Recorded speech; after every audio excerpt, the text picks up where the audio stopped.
지난 2024년은 정말 많은 일이 코인마켓에 있었던 한 해였습니다.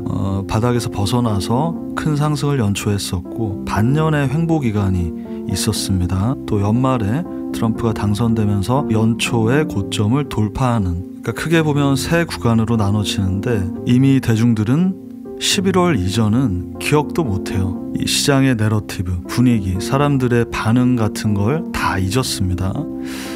그런데 여러분들이 시즌 고점이라는 말을 믿는다면 시즌 저점도 같이 믿어야 되겠죠. 비트코인을 제외한 나머지 모든 코인, 현재 우리는 지난 시즌 고점을 터치했습니다.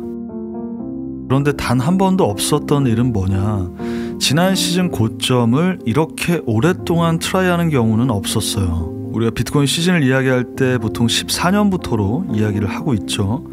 자, 14년 그리고 17년, 21년을 보시게 되면 이 지난 시즌의 고점은 바로 돌파를 해왔어요. 두 번 다 그랬어요. 한 방에 돌파하고 리테스트, 그리고 그 리테스트하는 음봉이 이 사실상 찐 불장, 그 피날레를 향하는 이제 시작이라고 보시면 되는 건데, 돌파가 바로 일어나고 리테스트를 해왔던 지난 시즌들과는 달리 고점 구간을 터치하고 저항을 맞고 있다. 그러니까 보통 돌파를 하겠다라고 한다면 한 번에 갑니다. 이렇게 한 번에 뚫고 리테스트를 해요. 그게 안 되고 이렇게 한 번 맞고 떨어지면 그 이후로 시간이 좀 오래 걸릴 수가 있다라는 거예요. 혹은 여기가 단기 고점이 되겠죠. 그렇게 된다면 한 번 트라이 한 거고 두 번, 세 번 이렇게 간다?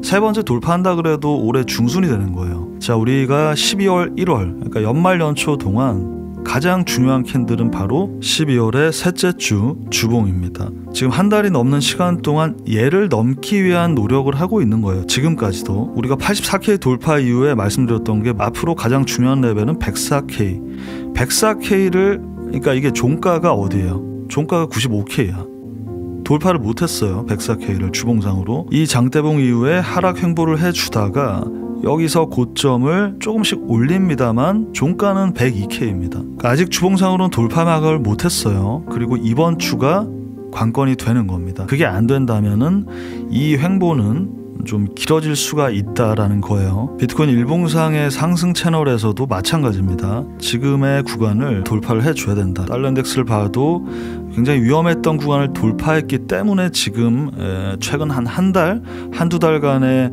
약간의 그 시장에 불확실성이 생기고 있는 것인데, 리테스트 중이고 만약에 반등을 해주고 올라간다 라고 한다면 좋지 않은 상황이 생길 수가 있어요. 다른 금융자산과 함께 올랐을 뿐이에요. 테슬라만 해도 비트코인보다는 더 많이 올랐어요. 뭐 다른 애들도 많죠. 더 오른 애들, 미장 중에서도. 결국에는 이 흐름을 알고 있어야 된다는 얘기입니다. 그 안에서 이제 뭐 개별 코인이나 타이밍들을 차트를 보면서 가져가는 건데, 인트로에서 보신 토탈2, 비트코인을 제외한 그 외 모든 코인마켓을 얘기합니다.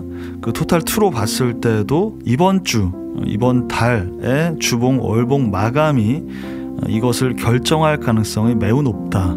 그저께 FOMC 회의가 있었고 금리는 뭐 시장 예상대로 동결인데, 질의응답에서 기존 은행들의 가상자산 서비스는 오케이다, 충분히 할 수 있다고 생각한다, 이렇게 이제 발언을 했어요. 그러니까 이 부분도 물론 좋고, 또 유럽에서는 지급 준비금에 비트코인을 도입하느냐 마느냐 이런 게 나라별로 얘기가 많이 나오고 있고, 미국에서도 주별로 비트코인 전략 자산화에 대한 얘기가 나오고 있죠. 그러니까 이런 거 다 좋아요. 다 좋은데 아까 인트로에서 말씀드렸던 게 그거예요. 11월 이전도 지금 다 있고 있다. 21년도에도 지금 비트코인의 펀더멘탈은 그대로였잖아요. 펀더멘탈이 좋아서 이렇게 오른 거잖아. 그럼 이때는 어땠냐? 이 펀더멘탈이 안 좋아졌냐? 그대로에다가 오히려 계속 조금씩 좋아졌어요. 근데 가격은 계속 여기 있었고 돌파한 거는 작년이었잖아. 그러니까 그 부분을 이해하셔야 돼요. 가격과 펀더멘탈은 상당히 격차가 있습니다. 3년, 4년 전 생각 안 나고 그때를 못 겪었다면 작년만 생각을 해보시라고. 이때 고점에서 아무도 예측 못하고 시장 분위기는 가장 좋았어. 이렇게 계속 가다가 왜 떨어지지라고 하다가 더 가고 내 생각보다 더 떨어지고 거의 끝물에 가서야 혹시 더 떨어지는 게 아닌가 두려워하거나 울며 겨자 먹기로 버티거나, 혹은 이 수익을 상당수 반납하고 팔고 고점 돌파하고 나서 다시 들어갔거나, 뭐든 간에 이때와 똑같이 반복을 한다면 의미가 없어요. 제가 12월 중순 이 눌림, 유의미한 눌림이 처음으로 온다 라고 말씀을 드렸던 그 시점, 어디까지 내려가느냐의 문제가 아니라 심리적인 트랩이다. 이때의 확신으로 여기서 못 판다. 이때 사람들이 바보라서 그런 게 아니라 못 팔 수밖에 없는 심리 상태가 된다라는 거예요. 안 팔아본 사람들은 못 판다니까. 만약에 생각을 해보세요. 뭐 어떻게 왜 떨어지는지, 언제 떨어지는지를 몰라. 그래서 20% 떨어졌는데 못 팔았어. 그러면 어떻게 될 것 같아요? 30% 떨어지고 40% 떨어져도 더 못 팔죠. 20%대 못 판 게 아쉬워서. 비트코인과 알트의 상황은 많이 다릅니다. 비트코인은 이 정도 눌리고 이렇게 움직이고 있는 건데 지금 개별 알트들은 어때요? 11월 저점을 근처 혹은 내려온 애들도 있습니다. 모든 코인은, 비트코인도 마찬가지인데 뭐 지금 워낙에 비트코인 상승 중이니까 반감을 이렇게 말하면 또 가지시는 분들이 많을 거예요. 근데 최소한 알트코인은 팔기 위해서 사야 된다. 애초에 돈 벌려고 시작한 거잖아요. 지금 11월 저점까지 간 알트코인들 뭐 선물이야. 무지성 홀딩 했으면 당연히 청산이고, 선물이 아니어도 수익을 얼마나 반납을 하셨어요. 팔기 위한다라는 얘기는 차트를 보고 여러분들이 어디서 사고 어디서 팔아야 될지를 아셔야 된다는 얘기입니다. 그게 지금 가장 중요한 게 백사K예요. 여기서 주봉상 다이버가 떴었어요. 그쵸? 내려갔다가 88K를 저점으로 지금 다시 한번 고점 트라이를 하고 있습니다. 알트들의 펌핑은 더 좀 빠르게 활발하게 일어날 수 있습니다. 우리가 중장기 투자로 가져가고 있는 알트들은 물론 있고 그거는 이제 그대로 가져가지만 11월, 12월, 뭐 10월도 그랬지만은 매우 활발하게 우리가 하루에 몇 개씩 4-5개씩 매매를 계속 해왔는데 1월 같은 경우에는 살짝 쉬어가는 느낌이었죠. 근데 이제 다시 올 겁니다. 비트코인이 추가 상승을 하느냐 하고 좀 다른 얘기예요. 알트코인의 기회가 다시 한번 오고 있다. 제가 몇 달 전 일반인들에게 마지막 기회라는 방송을 올렸죠. 모든 자산의 수익률은 시간이 갈수록 기하급수적으로 떨어진다.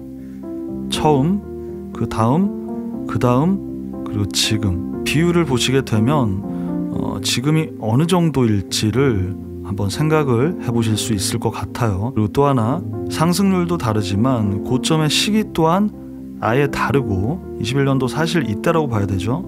그리고 고점까지 가는 그 모양도 아예 다르다는 점, 지난 시즌 복붙해서 보여주면서 이렇게 될 겁니다. 그렇게 말하는 사람 21년도에 아주 많았는데 다 틀렸다. 여러분들이 지난 시즌을 겪으신 분들이라면 뭐 잘 아실 것이고, 그게 아니셔도 작년을 기억하시면서 이제 곧 다시 시작될 기회를 한번 준비해 보도록 하겠습니다. 네, 오늘 방송 여기까지 말씀드리고요. 끝까지 들어주신 분들 감사합니다.